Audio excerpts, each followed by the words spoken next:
Existe algo sobre São Paulo, nos anos 1980, que captura um momento particular da história brasileira.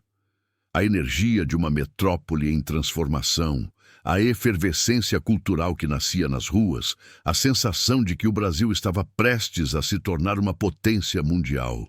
E se alguém viveu aquela década na capital paulista, sabe exatamente o que tornou aquele tempo tão especial. Esta era a época em que São Paulo consolidava seu papel como o coração econômico da América Latina. A indústria automobilística no ABC paulista empregava centenas de milhares de trabalhadores. A cena do rock brasileiro produzia o som de uma geração inteira. Os shopping centers começavam a mudar para sempre o jeito de consumir. E São Paulo parecia ser o lugar onde tudo era possível. Foi a década que deu à cidade o metrô em expansão, os primeiros shopping centers modernos, o rock brasileiro nas vozes de Titãs e RPM, a redemocratização do país, e um estilo de vida urbano que o resto do Brasil observava com fascínio e inveja. O movimento das diretas já encheu a Praça da Sé em 1984. O Plano Cruzado de 1986 criou uma breve ilusão de prosperidade. A Constituição de 1988 trouxe esperança de um novo Brasil. E tudo isso acontecia tendo São Paulo como palco principal. Viver em São Paulo naquela década significava estar no epicentro das transformações do país. Dos corredores de ônibus que mudaram a mobilidade urbana aos conjuntos habitacionais da Cohab que levaram milhares de famílias para a periferia. Das churrascarias rodízio que se tornaram um ícone paulistano, às gravadoras que descobriam novas bandas todas as semanas. Vamos caminhar pelo que a vida cotidiana realmente parecia naquela São Paulo dos anos 1980.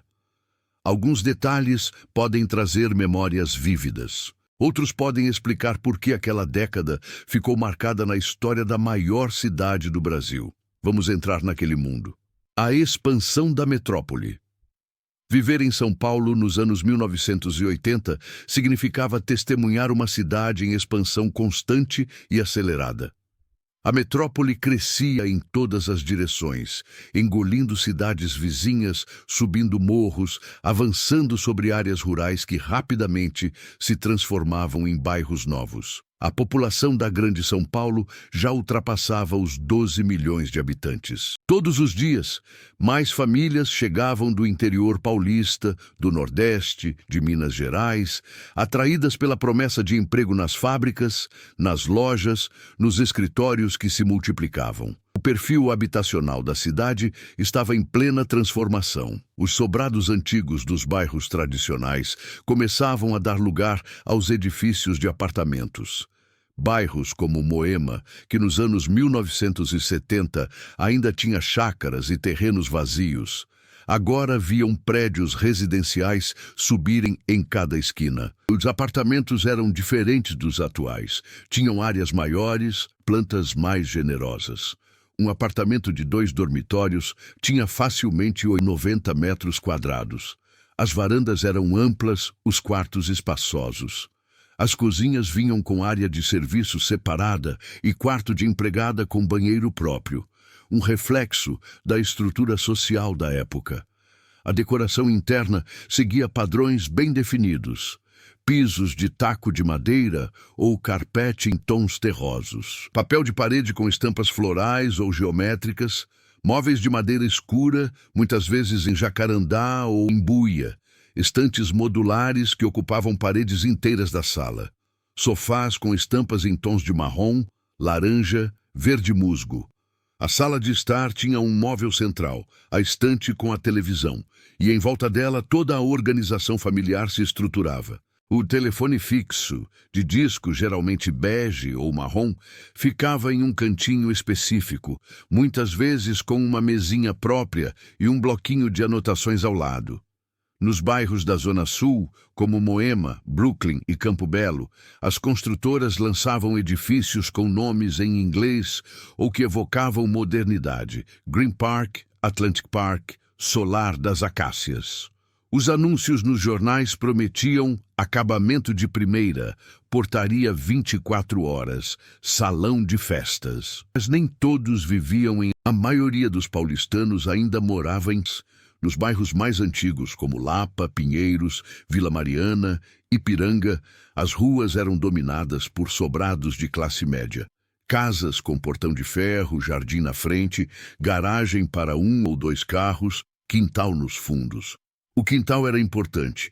Era onde se estendiam roupas no varal, onde as crianças brincavam, onde se cultivavam algumas plantas e, às vezes, uma pequena horta. Muitas casas tinham árvores frutíferas, jabuticabeiras, mangueiras, goiabeiras que haviam sido plantadas décadas antes e agora davam sombra e frutos.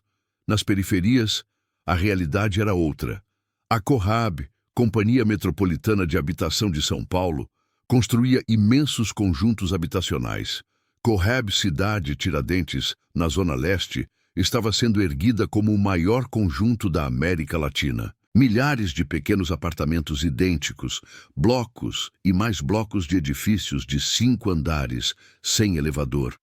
Para muitas famílias vindas de cortiços e favelas, esses apartamentos da Corrab representavam um sonho realizado.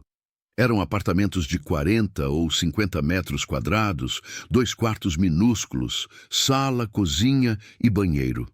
Simples, mas era a casa própria, o endereço fixo, a dignidade de... O processo para conseguir um apartamento da Corrab era longo. Anos de espera, inscrições, sorteios. Quando a família finalmente recebia as chaves, era um momento de celebração genuína. Mesmo que o conjunto ficasse longe do centro, mesmo que ainda faltassem asfalto, transporte adequado, escolas e postos de saúde próximos. Os preços dos imóveis variavam enormemente. Um apartamento em Higienópolis ou Perdizes custava o equivalente a vários anos de salário de um trabalhador de classe média. Mas o financiamento habitacional pelo BNH, Banco Nacional de Habitação, tornava a compra possível para muitas famílias. Parcelas que se estendiam por 25 anos, comprometendo parte significativa do orçamento familiar, mas garantindo a casa própria. Em bairros como Morumbi e Alto de Pinheiros, a elite paulistana construía mansões em terrenos amplos. Casas com piscina, churrasqueira, jardins elaborados. Muros altos e portões eletrônicos começavam a aparecer, sinais de uma preocupação crescente com segurança que se tornaria ainda mais intensa nas décadas seguintes. São Paulo, nos anos 1980, era uma cidade onde ainda era possível para a classe média comprar casa ou apartamento com um único salário. Famílias operárias conseguiam, com sacrifício, mas conseguiam ter seu próprio lar. A mobilidade social através da propriedade imobiliária era uma realidade tangível. E por toda a cidade, nos terrenos vazios que ainda existiam, garotos jogavam futebol improvisado. Eram os campinhos, terrenos baldios que serviam como área de lazer enquanto aguardavam a inevitável chegada das construtoras. Trânsito antes do caos total. O transporte em São Paulo nos anos 1980 era um universo próprio, já complexo, mas ainda não o pesadelo total que se tornaria nas décadas seguintes. Era possível atravessar a cidade de carro em horários razoáveis. O trânsito era intenso, mas fluía. O metrô era a grande novidade e orgulho da cidade. A linha azul Jabaquara-Santana tinha sido inaugurada em 1975 e estava em expansão. Em 1988, a linha vermelha seria inaugurada, ligando Barra Funda ao Brás. Andar de metrô era uma experiência moderna, limpa, pontual. Os trens eram novos, as estações impecáveis. Para quem morava perto de uma estação de metrô, a vida era significativamente mais fácil. Chegar ao centro em poucos minutos, sem depender de ônibus lotados ou do carro próprio no trânsito, era um luxo. As estações como Sé, República e Paraíso eram pontos de convergência onde milhares de pessoas circulavam diariamente. Mas o metrô atendia apenas uma fração pequena da cidade. A imensa maioria dependia dos ônibus, e São Paulo tinha milhares deles circulando, das empresas privadas que operavam sob concessão da prefeitura. Os ônibus eram diferentes dos atuais. Muitos ainda tinham pintura variada, cada empresa com suas cores próprias. Alguns eram velhos, barulhentos, soltavam fumaça preta. Outros eram novos, articulados, parte da modernização da frota que a prefeitura tentava implementar. O cobrador era figura obrigatória. Sentado no fundo do ônibus, ele vendia os tickets, dava troco, controlava o fluxo de passageiros. Era comum ver cobradores habilidosos fazendo troco rapidamente, mesmo com o ônibus chacoalhando em alta velocidade. Alguns conversavam com passageiros frequentes, conheciam as pessoas que pegavam aquela linha todos os dias. As catracas eram mecânicas, giratórias. O passageiro colocava o ticket, empurrava a catraca e entrava. Nos horários de pico, os ônibus ficavam absolutamente lotados. Pessoas penduradas nas portas, comprimidas umas contra as outras, segurando onde podiam. Expressões como sardinhas em lata eram comuns para descrever a experiência. Os pontos de ônibus eram simples. Muitos eram apenas placas indicando as linhas. Alguns tinham abrigos de concreto ou metal. Nas manhãs, as filas se formavam. Trabalhadores esperando o ônibus que os levaria às fábricas, aos escritórios, às lojas. A espera podia ser de minutos ou de meia hora, dependendo da linha e do horário. Os corredores de ônibus exclusivos começaram a ser implementados em algumas avenidas importantes. A ideia era dar prioridade ao transporte coletivo, fazer os ônibus circularem mais rápido. Avenidas como 9 de Julho e Santo Amaro ganharam essas faixas exclusivas. Motoristas reclamavam de perder espaço, mas o sistema melhorava o fluxo dos ônibus. Para quem tinha carro próprio, dirigir em São Paulo era uma experiência intensa, mas ainda gerenciável. As grandes avenidas como Paulista, Faria Lima, Rebouças, 23 de Maio permitiam atravessar a cidade. O trânsito congestionava nos horários de pico, especialmente entre 7 e 9 horas da manhã e entre 17 horas e 19 horas da tarde. Os carros que dominavam as ruas eram modelos que se tornaram icônicos. O Fusca ainda era extremamente popular, um carro indestrutível que rodava por décadas. O Opala, sedã grande da Chevrolet, era símbolo de status para a classe média. O Chevette, Passat, Del Rey, Monza eram comuns nas garagens paulistanas. A Volkswagen Kombi era onipresente, usada como van escolar, como transporte de pequenas empresas, como veículo de entregas. As Kombis escolares, pintadas de amarelo, faziam parte da paisagem urbana, apinhadas de crianças uniformizadas. Os carros eram fabricados no Brasil, na região do ABC paulista.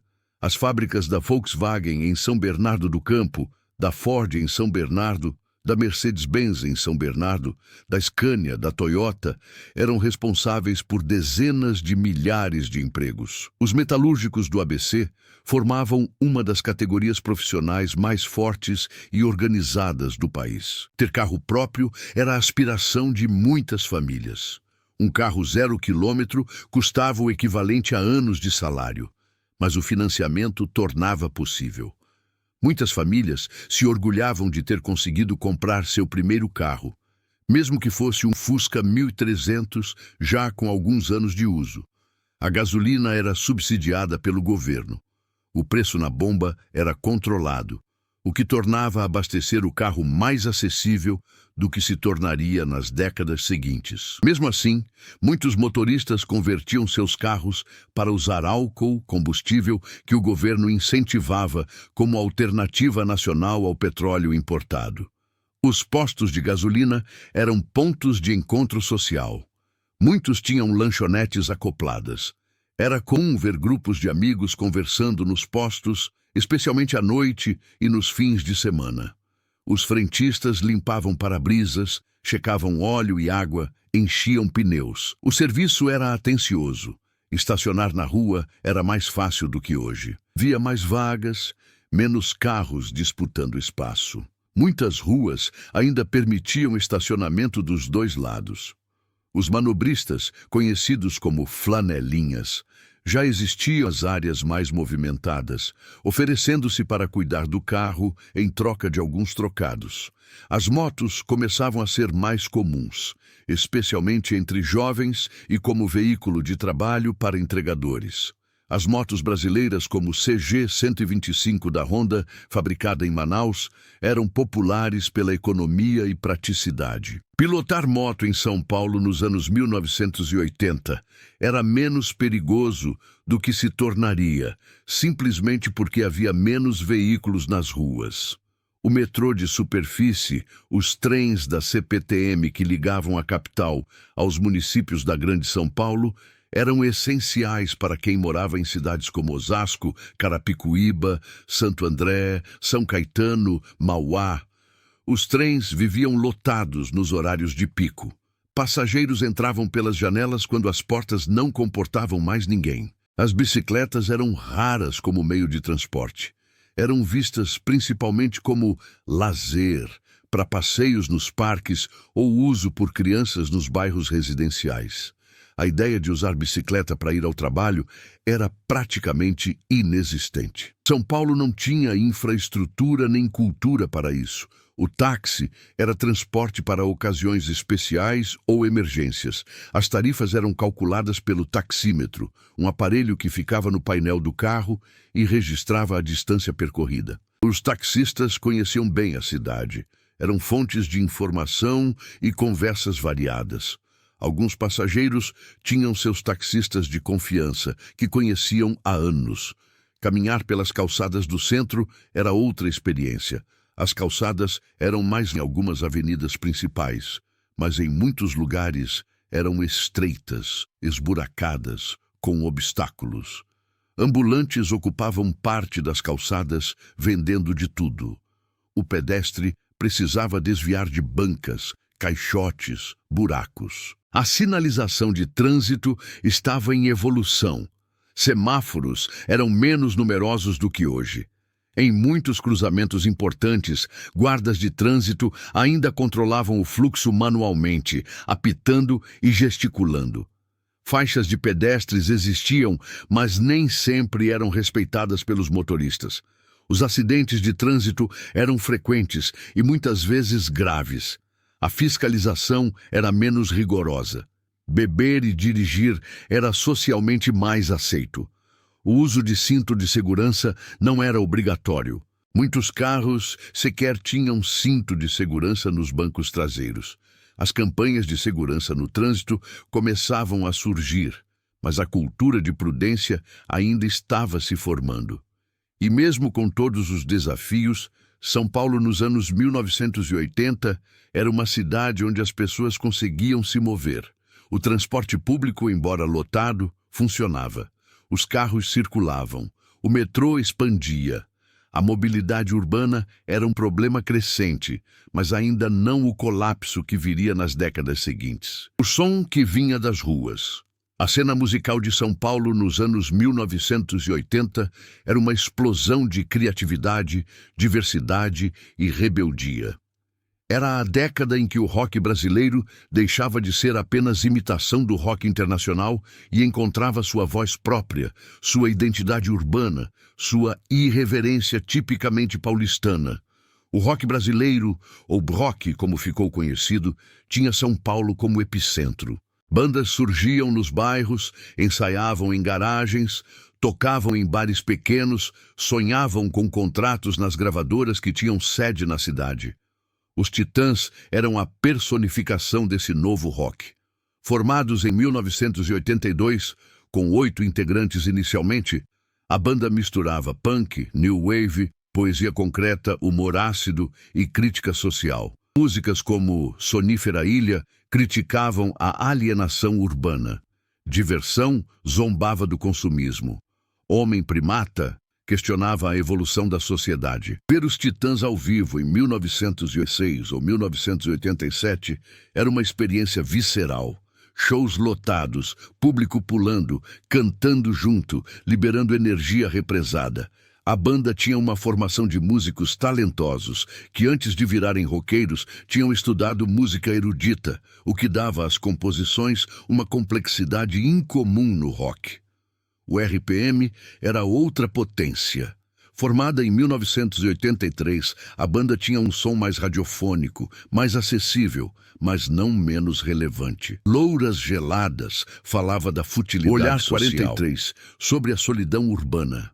Rádio Pirata sobre liberdade de expressão. O álbum Rádio Pirata de 1986 vendeu absurdos mais de 1 milhão de cópias. Paulo Ricardo, vocalista do RPM, tinha uma presença de palco magnética. Os shows do RPM lotavam ginásios, estádios. Era rock em escala de música pop, alcançando público que normalmente não ouvia rock. Ira era a banda mais punk, mais agressiva. Formada em 1981, som cru, letras diretas, atitude confrontadora. O núcleo base era um hino de resistência. Envelheço na Cidade retratava a dureza da vida urbana. Os shows do Ira eram catárticos, violentos em sua intensidade. Ultraje a rigor satirizava os costumes da classe média paulistana. Roger Rocha Moreira, vocalista, cantava sobre inútil, sobre nós vamos invadir sua praia. Música que criou um mito urbano sobre paulistanos versus cariocas, sobre a hipocrisia social. Era rock com mais humor com crítica. Mas o rock não era a única música pulsando em São Paulo. A MPB continuava forte, evoluindo, ganhando novos nomes. Elis Regina, embora tenha falecido precocemente em 1980, deixou um legado enorme e influenciou toda uma geração. Seus shows em São Paulo eram eventos memoráveis. Milton Nascimento e o Clube da Esquina, embora baseados em Belo Horizonte, tinham São Paulo como praça importante. Os shows de Milton no Teatro Municipal ou em casas menores eram experiências quase religiosas. Aquela voz impossível, aquelas harmonias complexas, aquela musicalidade profunda. Chico Buarque era presença constante. Rita Lee, roqueira veterana, continuava produzindo hits. Caetano Veloso e Gil, tropicalistas que haviam revolucionado a música brasileira nos anos 1970, mantinham carreiras ativas e shows em São Paulo eram sempre esgotados. A música sertaneja também tinha seu espaço. Chitãozinho e Chororó dominavam as rádios com um sertanejo modernizado, mais pop, que conquistava público urbano. Leandro e Leonardo surgiam no final da década. As duplas sertanejas lotavam casas de show, especialmente nas regiões mais afastadas do centro. O samba paulistano tinha identidade própria, menos turístico que o carioca, mais ligado aos bairros, às escolas de samba que eram centros comunitários importantes. Camisa verde e branco na Barra Funda, Vai Vai em Bela Vista, Nenê de Vila Matilde na Zona Leste. Os ensaios eram abertos, aconteciam aos fins de semana, reuniam a comunidade. O carnaval de rua ainda acontecia em São Paulo, embora em escala menor que no Rio. Os blocos desfilavam pelas ruas do centro, pela Avenida São João. Cordões tradicionais como o Cordão da Bola Preta mantinham a tradição. Já nos anos 1980, o carnaval de rua paulistano estava em declínio, sufocado pela repressão, pela falta de apoio oficial, pela violência crescente. As casas de show eram pontos fundamentais da cena cultural. O Olímpia, na Rua Augusta, recebia shows nacionais e internacionais. O Palace, na mesma região, era templo do rock. O Aeroanta, o Teatro Lira Paulistana, o Sesc Pompeia, com sua programação eclética. O Sesc Pompeia, inaugurado em 1982 em um antigo complexo industrial, representava uma nova ideia de centro cultural. Projetado por Lina Bobardi, o espaço tinha arquitetura única, bruta, industrial. Oferecia atividades culturais, esportivas, teatro, exposições. Era democrático, acessível e inovador. As rádios eram fundamentais para divulgar música. A Rádio Excelsior, a Tupi, a Record, a Bandeirantes FM tinham programações variadas. Programas de rock em horários noturnos atraíam audiência jovem. Os DJs eram formadores de opinião, descobridores de novos talentos. Comprar música significava ir às lojas de discos. As lojas de departamento como Mapping e Mesbla tinham seções de discos. Lojas especializadas como Baratos da Ribeiro eram pontos de encontro de aficionados. Os discos de vinil eram objetos de desejo. Um álbum novo custava caro, era investimento considerável. As capas dos discos eram parte da experiência. Grandes, coloridas, com arte gráfica elaborada. Muitas pessoas colecionavam os encartes, liam as letras, estudavam os créditos. Conhecer música exigia dedicação física, ir à loja, escolher, comprar, levar para casa, cuidar do disco. As fitas cassete eram a tecnologia portátil.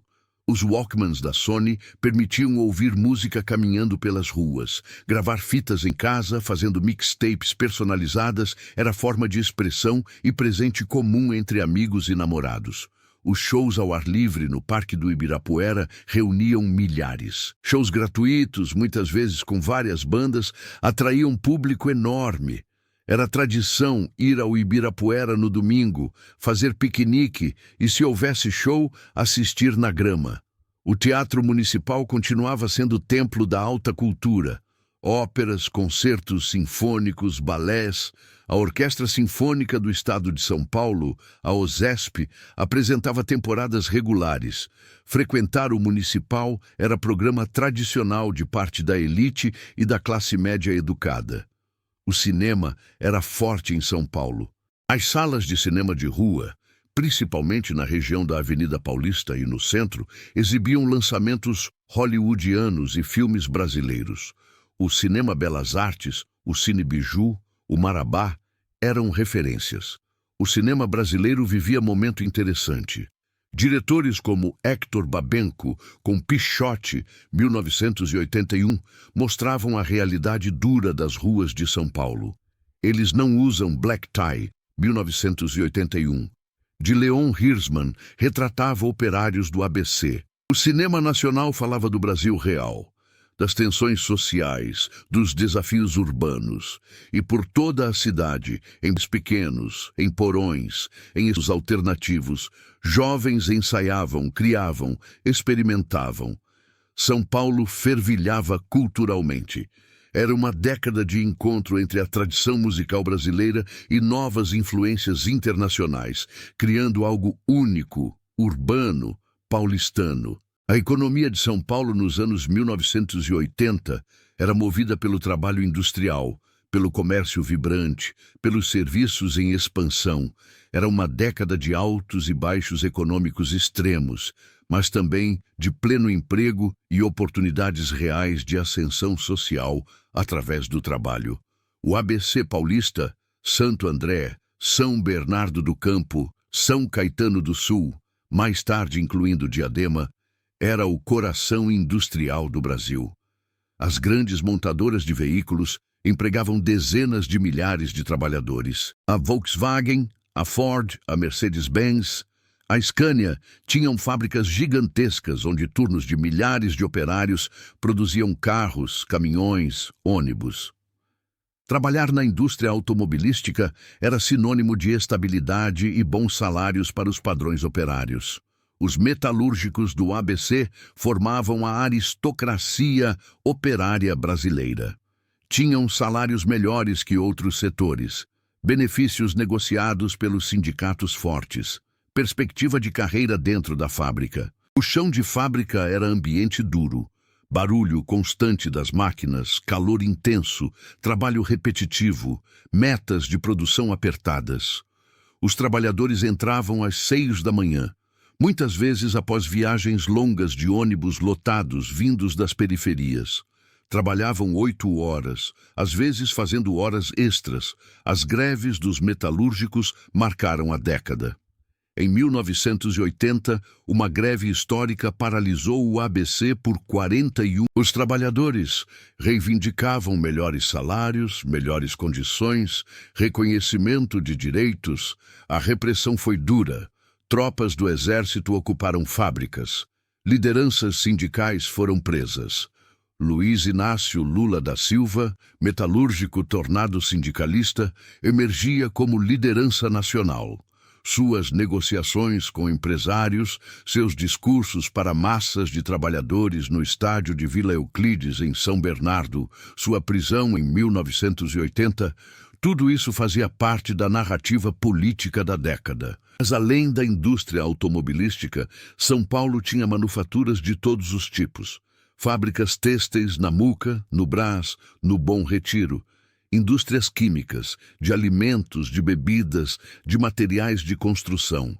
A Zona Leste era fortemente industrial.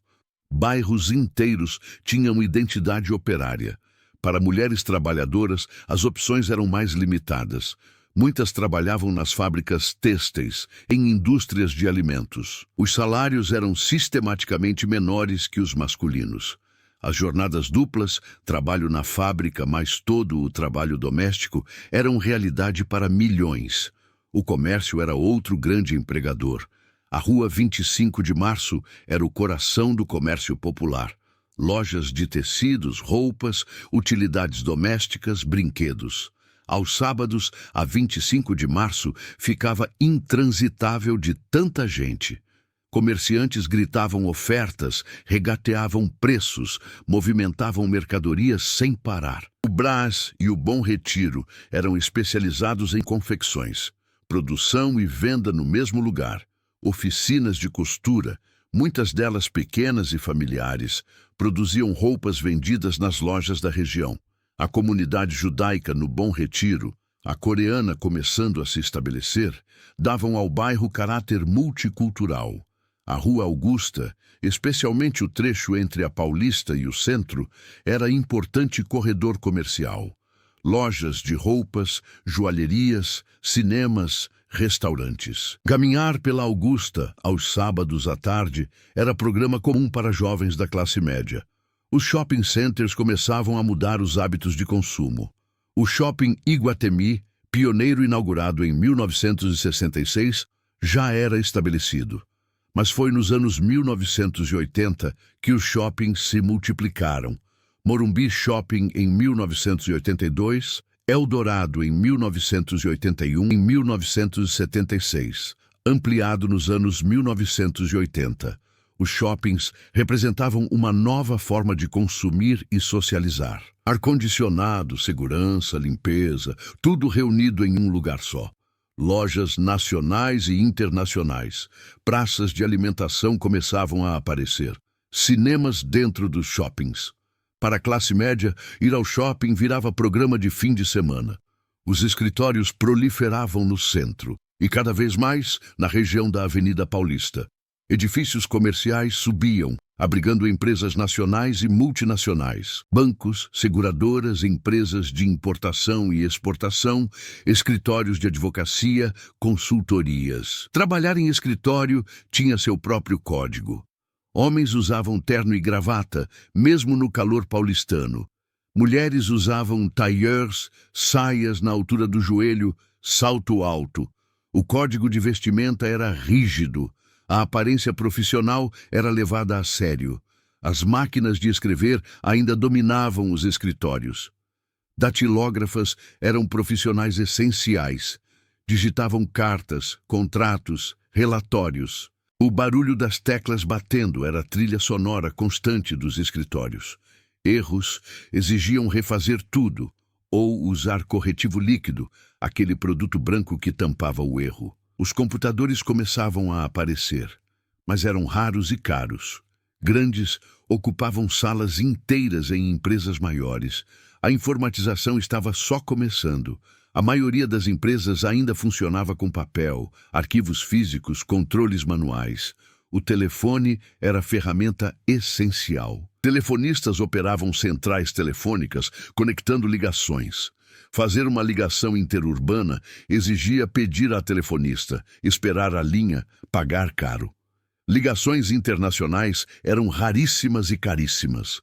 O horário comercial era das 8 horas às 18 horas, com 1 hora de almoço. A pontualidade era valorizada. Bater o ponto para quem tinha carteira assinada era obrigatório. O controle de presença era rigoroso. Os salários variavam enormemente. Um metalúrgico especializado no ABC ganhava bem. Um bancário tinha salário razoável e estabilidade. Um professor da rede pública ganhava pouco, muito menos do que merecia. Um office boy recebia salário mínimo. O salário mínimo nos anos 1980 passava por mudanças constantes devido à inflação galopante. O poder de compra era corroído rapidamente. Os reajustes salariais eram batalhas sindicais constantes. Greves por reposição salarial aconteciam regularmente. Os planos econômicos tentavam controlar a inflação. O Plano Cruzado de 1986 congelou preços e mudou a moeda. Por alguns meses houve euforia. As pessoas acreditaram que a inflação seria derrotada. Consumiram mais, sentiram-se mais ricas. Mas o plano fracassou. A inflação voltou ainda mais forte. Conseguir emprego com carteira assinada era objetivo de muitos. A carteira de trabalho garantia direitos, férias, 13º salário, FGTS, aposentadoria futura. Trabalhar sem carteira assinada, por fora, era comum, mas significava insegurança e falta de proteção. O desemprego era menor que em décadas posteriores. Havia trabalho, mesmo que nem sempre bem remunerado. A economia, apesar dos problemas, ainda absorvia mão de obra. Jovens conseguiam primeiro emprego com mais facilidade. A economia informal também era significativa. Vendedores ambulantes nas ruas do centro, camelôs, feiras livres. Milhares ganhavam a vida vendendo produtos variados, muitas vezes contrabandeados ou pirateados. E para muitos trabalhadores, o sonho era algum dia abrir o próprio negócio. Uma lojinha, um bar, uma oficina. A ideia do pequeno empreendedor, do negócio familiar, era forte no imaginário paulistano. O que se comia e onde se encontrava a culinária paulistana nos anos 1980 era um reflexo da diversidade da cidade e das mudanças sociais. A comida caseira ainda dominava. Mas os hábitos começavam a mudar com a entrada das mulheres no mercado de trabalho e o crescimento da alimentação fora de casa. A comida caseira típica incluía arroz, feijão, bife, batata frita, salada.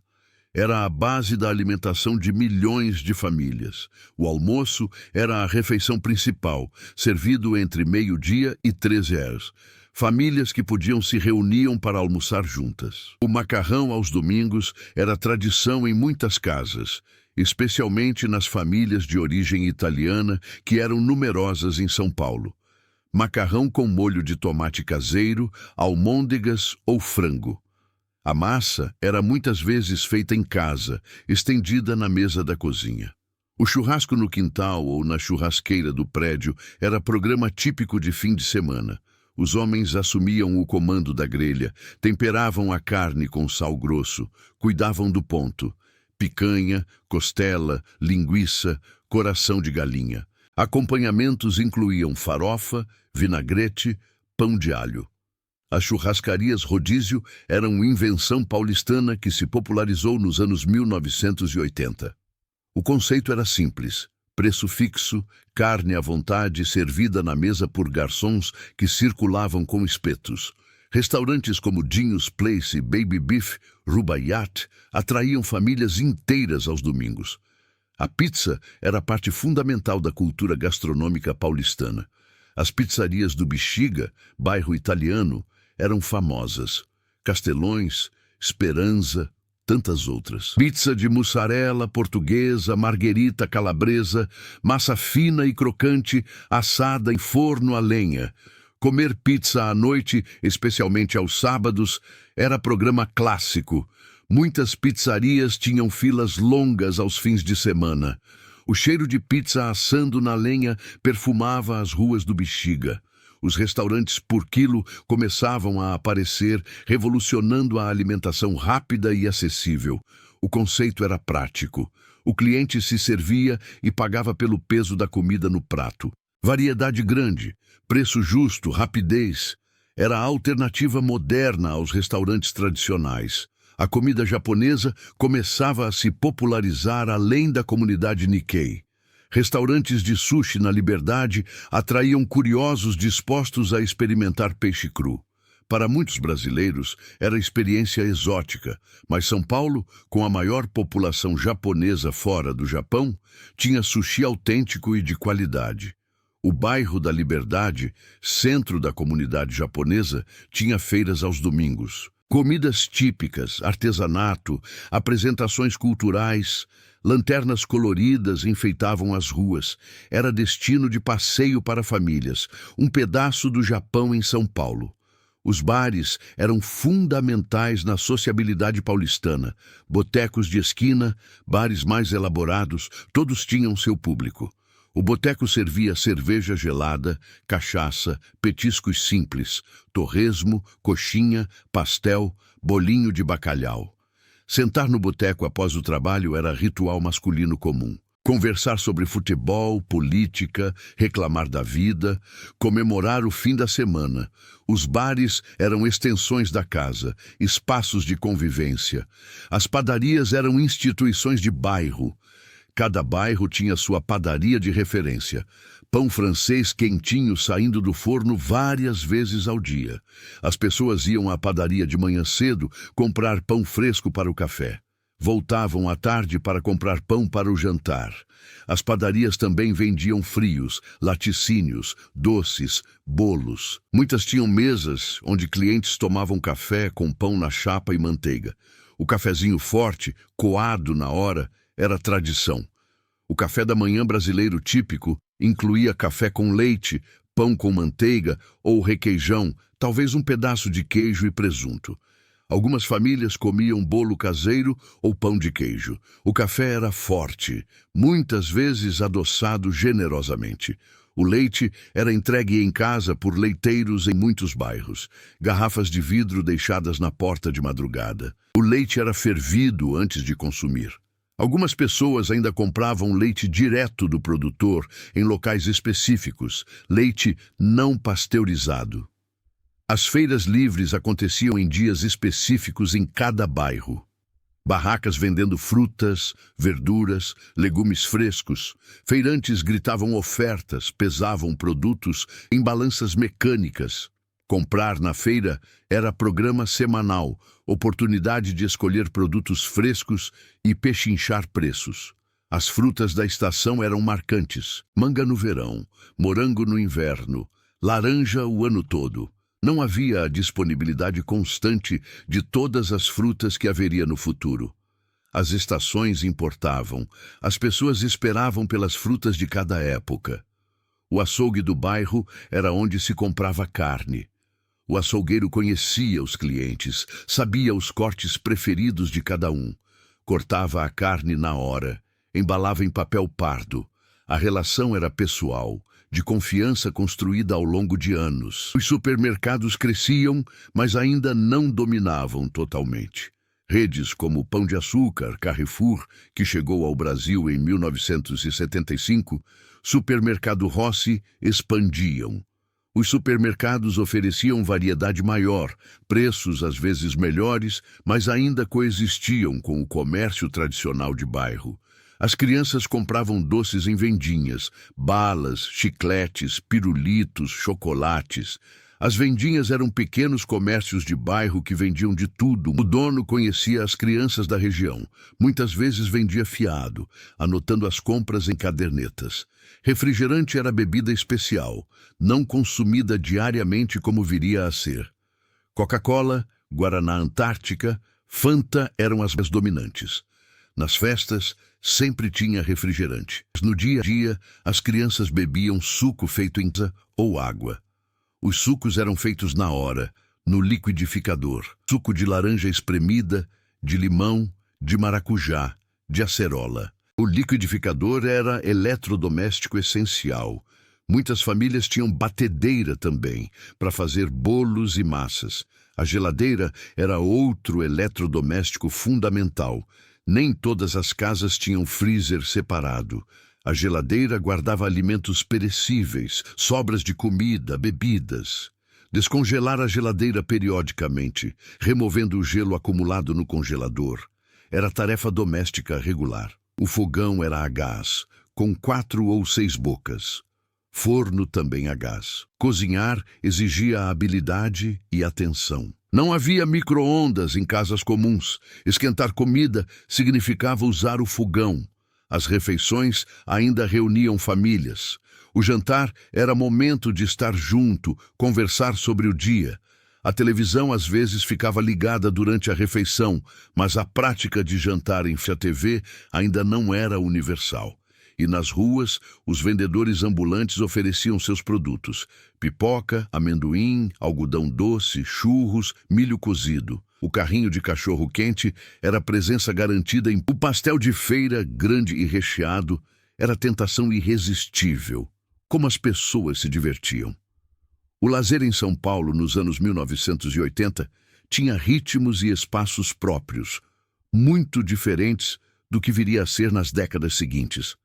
As opções eram mais simples, mais físicas, mais dependentes de sair de casa e estar em espaços públicos ou coletivos. O Parque do Ibirapuera era o pulmão verde da cidade e ponto de encontro aos domingos. Famílias inteiras iam ao parque para caminhar, fazer piquenique, andar de bicicleta, soltar pipa.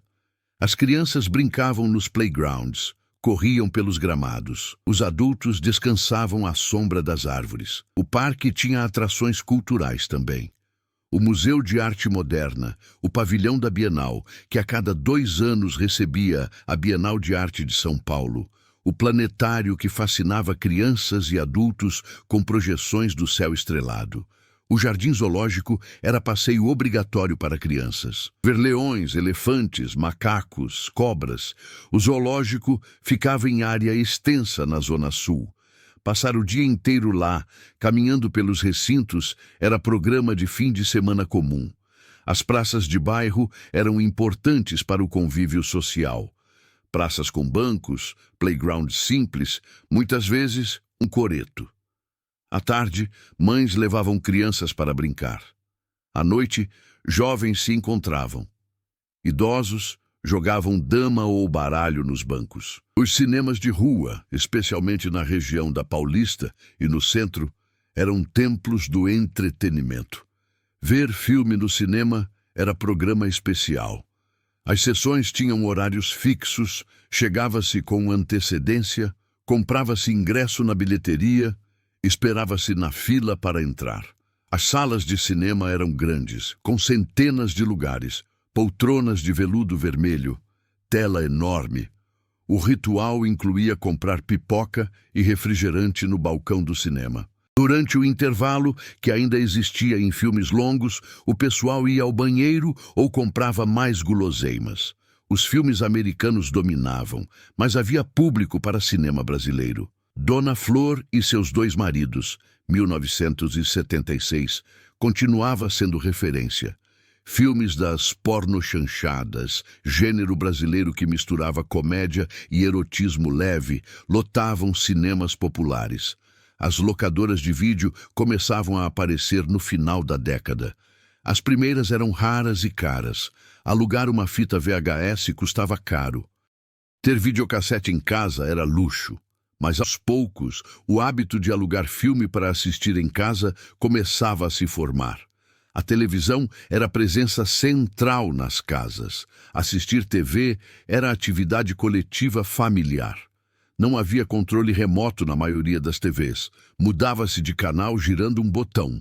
As opções eram limitadas: Globo, SBT, Manchete, Bandeirantes, TV Cultura, Gazeta. A Rede Globo dominava absolutamente. A novela das 20 horas era fenômeno nacional. Roque Santeiro, 1985. Que Rei Sou Eu, 1989.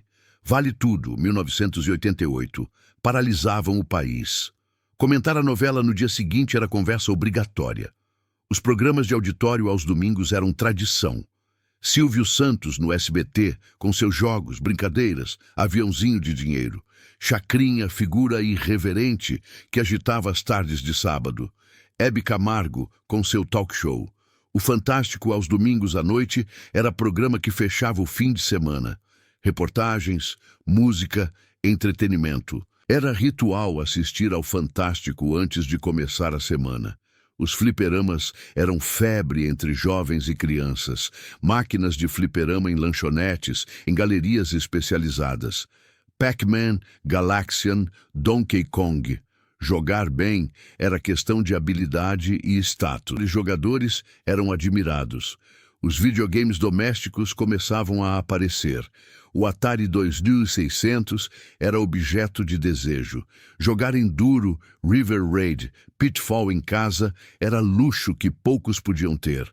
Os cartuchos eram caros. Crianças pediam videogame de presente de Natal ou aniversário. Os jogos de tabuleiro eram populares. Banco Imobiliário, War, Detetive. Famílias jogavam juntas. Grupos de amigos se reuniam para partidas longas de War que duravam horas.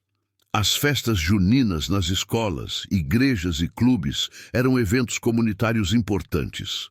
Barracas de doces, pescaria, argola, correio elegante, quadrilha dançada, fogueira. Quentão e vinho quente para adultos, cachorro quente e pipoca para todos. As festas de aniversário infantil eram em casa, ou para quem tinha condições, em buffets que começavam a surgir. Decoração temática, bolo grande, doces, salgadinhos, brincadeiras organizadas, cadeira musical, dança das cadeiras, caça ao tesouro. O fotógrafo contratado registrava tudo em filme que seria revelado dias depois. Os clubes recreativos eram importantes para quem tinha acesso. Clubes com piscina, quadras esportivas, churrasqueiras, salões de festa. Passar o fim de semana no clube era programa tradicional de muitas famílias de classe média. O futebol era paixão nacional e paulistana. Ir ao estádio ver o time do coração jogar era ritual sagrado para muitos. Morumbi, Pacaembu, Parque São Jorge, Corinthians, Parque Antártica, Palmeiras eram templos do futebol. Os jogos do Paulistão atraíam multidões. As rivalidades entre Corinthians, Palmeiras, São Paulo e Santos eram intensas. Dias de clássico, a cidade parava. Quem não ia ao estádio, assistia pela TV ou ouvia pelo rádio. O rádio continuava importante. Transmissões esportivas, programas musicais, notícias. Muita gente ouvia rádio enquanto trabalhava, dirigia, fazia tarefas domésticas. Os locutores esportivos eram celebridades. As danceterias e discotecas eram pontos de encontro da juventude. Música disco, depois new wave e rock. Pistas de dança com luzes coloridas, espelhadas, DJs tocando sucessos nacionais e internacionais. Meninos e meninas se conheciam nas pistas. Alguns lugares ficaram famosos. Limelight, Madame Satã, Aeroanta, Marabou, Massivo.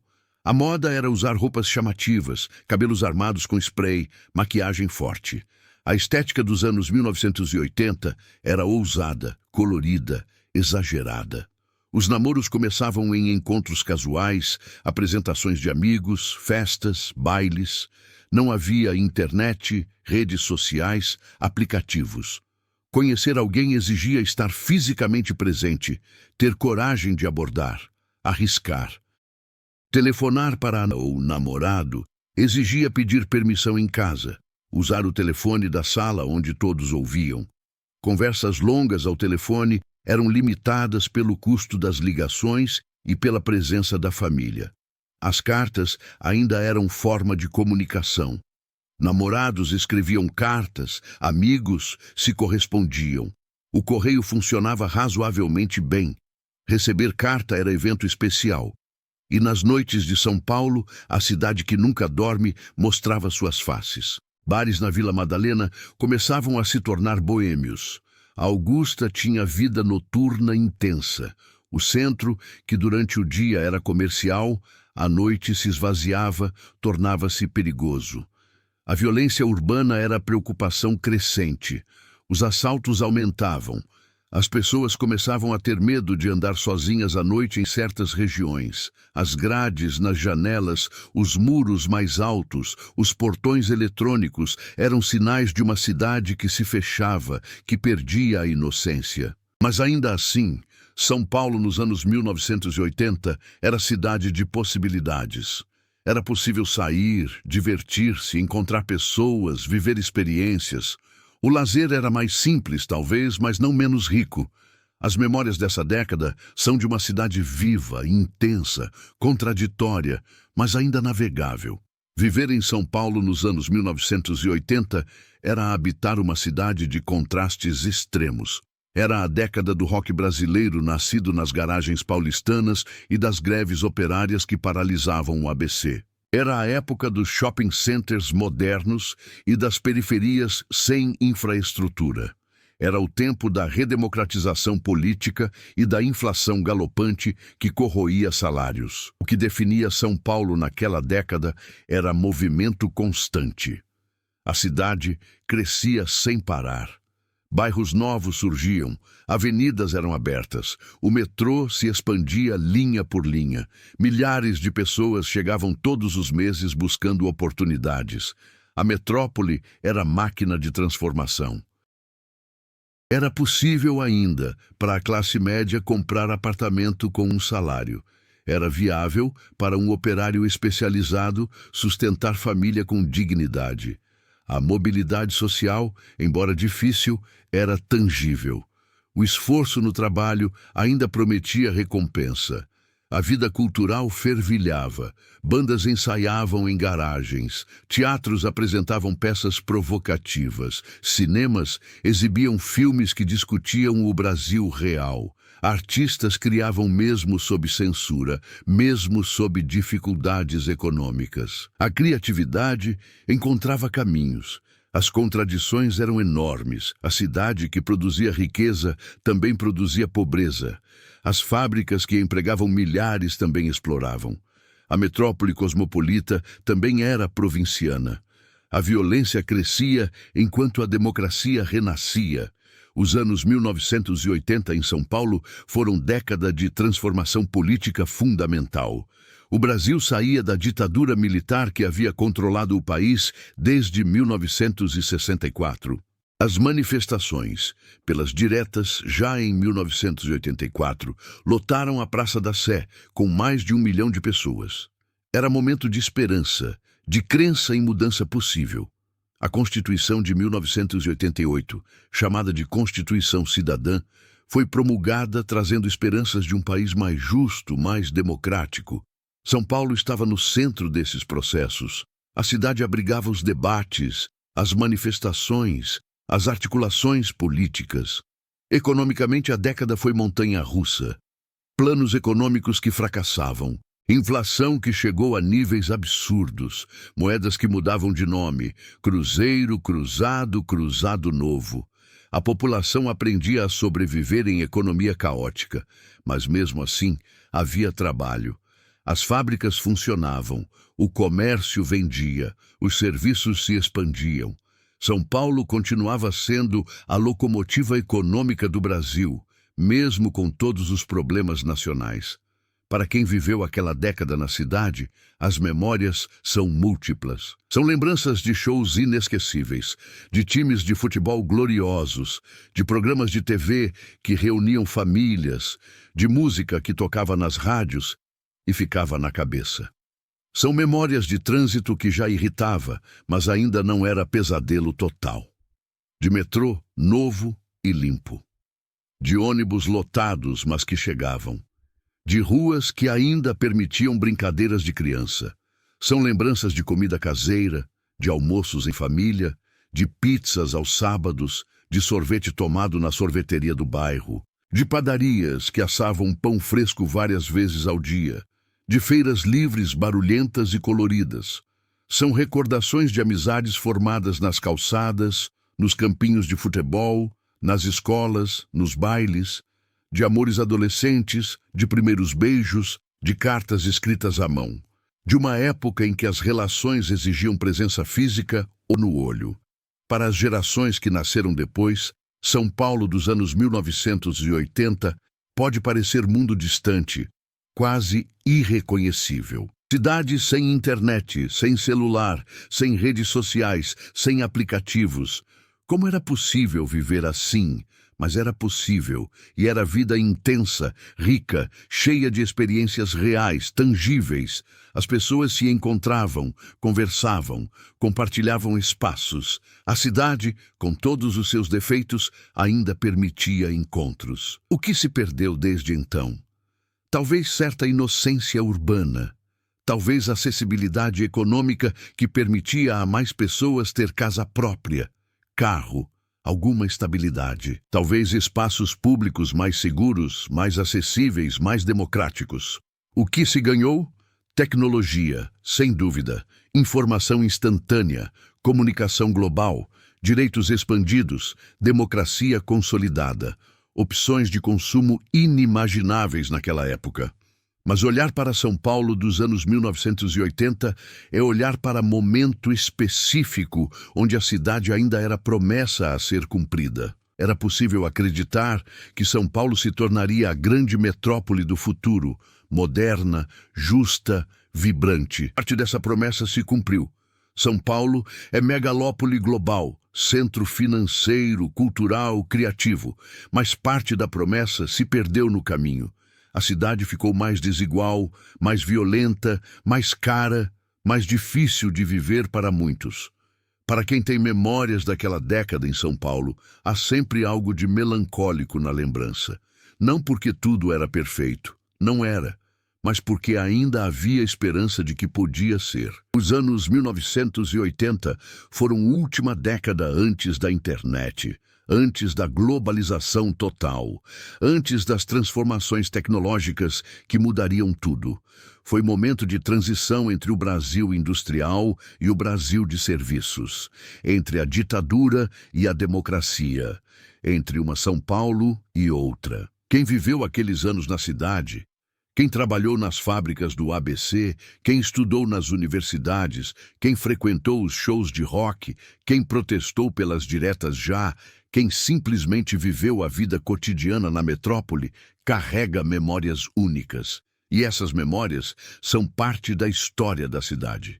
São Paulo foi construída por milhões de pessoas que chegaram, trabalharam, criaram famílias, sonharam, lutaram. A cidade dos anos 1980 foi uma dessas camadas de história urbana. Há sempre mais história para explorar. Mais décadas, mais lugares, mais memórias coletivas que formam o tecido urbano brasileiro. São Paulo continua se transformando, sem movimento, sempre contraditória, sempre intensa. Para quem se interessa por como vivemos, como construímos nossas cidades, como criamos nossas culturas, há infinitas histórias esperando para serem contadas. A história urbana é a história de pessoas comuns, fazendo vida acontecer em circunstâncias específicas de tempo e lugar. E São Paulo dos anos 1980, com toda a sua complexidade, suas contradições, sua energia, é capítulo fundamental dessa história brasileira ainda sendo escrita.